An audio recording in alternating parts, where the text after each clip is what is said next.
Quando a gente fala de comunicação conjugal, aliás, comunicação em todos os sentidos, né? Você tem que entender que você é responsável não somente pelo que você fala, mas pelo que o outro vai entender.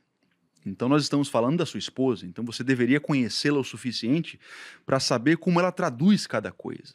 Não adianta eu falar com um russo em português, porque ainda que eu fale a coisa certa, ele não vai entender português, caramba. Então eu tenho que falar na língua dele.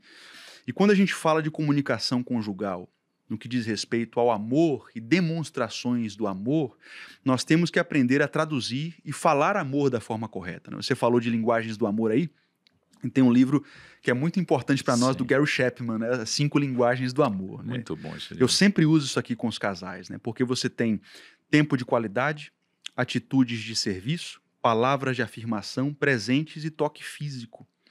E quando você está se relacionando com seu cônjuge, às vezes você está usando essa aqui para demonstrar amor, mas o seu cônjuge entende muito mais amor se você usar essas duas. Então seria muito mais eficiente, sabendo que você está lidando com ele, que você se adaptasse a usar essas duas, porque ele vai compreender-se amado muito mais. Então, você precisa de humildade para fazer isso, né? Você precisa entender que quando você está se relacionando com o outro, o foco não é você. O foco é ele.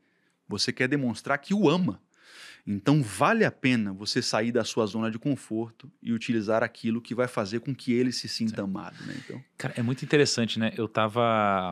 A gente foi para Israel recentemente, né? Eu e a Maíra, e a nossa linguagem do amor é diferente. Sério? A minha linguagem do amor é a de falas, né? Falas de afirmação, né? Palavras de afirmação. Palavras de afirmação, né? Então, eu gosto de ouvir. Eu preciso que a pessoa fale para eu poder compreender que ela me ama, né, por exemplo. E a linguagem do amor da Maíra já é diferente, já seriam as atitudes de serviço, né? Então é muito interessante, porque eu já quis agradar ela várias vezes, e tem vezes que você faz uma coisa que é uau para você, e para a pessoa não tem tanto valor assim, né? E a gente estava indo para Israel, a gente estava no avião, e aí ela tinha comido um frango, ou alguma coisa assim que ela tinha adorado do voo. Só que lá é tudo muito contadinho, né, o voo. Né? Vem o voo, você come e fala, putz, que pena, não dá pra pegar mais nada. E eu falei, mas você quer mais, amor? Ela falou, quero. Eu falei, então pera que eu vou conseguir pra você. Cara, eu peguei, fui até a aeromoça, conversei com ela, negociei com ela e tal. Ela veio servir um outro prato pra Maíra. Chegou o prato, ela chorou. Então, olha a diferença. Você às vezes se mata, gasta um dinheiro, faz não sei o que lá e não tem todo esse valor. E ter ido até lá e ter tido esse serviço fez a pessoa se compreender como uma pessoa que está sendo amada. Então, realmente, o que você falou de ter humildade, de falar em russo para um russo e não em português, acho que é uma das coisas que mais eu aprendi nos últimos anos e também mais errei nos últimos anos. Né? Lá em casa é assim também. Jéssica tem muito essa coisa do tempo de qualidade, né? Então, quando eu comecei o casamento com ela, eu percebi que ela gostava, por exemplo, daqueles filmes de comédia romântica americana, que eu acho um saco, né? PS, eu te amo, essas coisas assim. Aí ela me chamava para assistir esse tipo de filme, e eu até ia, mas ficava com aquela cara emburrada, né? Aquela cara assim de, pô, vamos nessa, né? Até que eu percebi que Jéssica não queria só que eu assistisse o filme com ela, mas que eu gostasse de assistir filme com ela. Então... Isso é muito importante, né, cara? Então eu passei a assistir os filmes e demonstrar que eu estava ali, presente, integralmente, né? Então isso é muito interessante, né? E é belo esse movimento que você faz no relacionamento de tirar você do foco e colocar o outro no foco, né? Tem um ensaísta espanhol do século XX chamado Ortega y Gasset, que ele falou o seguinte, ele escreveu certa vez, que o amor é gravitação em direção ao outro. Então, olha só que belo esse conceito de amor, né? Quando você tem um amor verdadeiro num casamento, você sai do centro e você gravita em direção ao outro, né? O Ortega y Gasset percebeu que quando existe amor genuíno, você começa a fazer as coisas pensando primeiro no outro, porque é gravitação em direção ao outro, ou seja, ele é o meu foco, ele é a minha motivação. Agora, imagina um casamento onde os dois agem assim.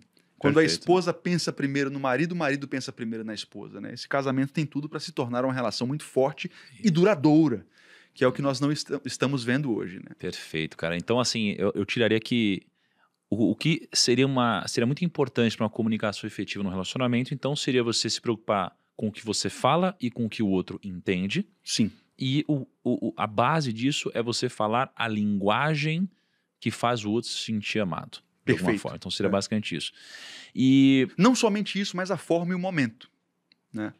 Por exemplo, quantos casais existem hoje em dia que a esposa vai falar com o marido está assistindo um jogo de futebol. E aí a esposa tenta conversar com o marido está olhando para o jogo e ouvindo ela ao mesmo tempo. Eu vejo 2 erros aqui. Do lado da esposa, eu vejo uma falta de sabedoria em escolher o momento apropriado.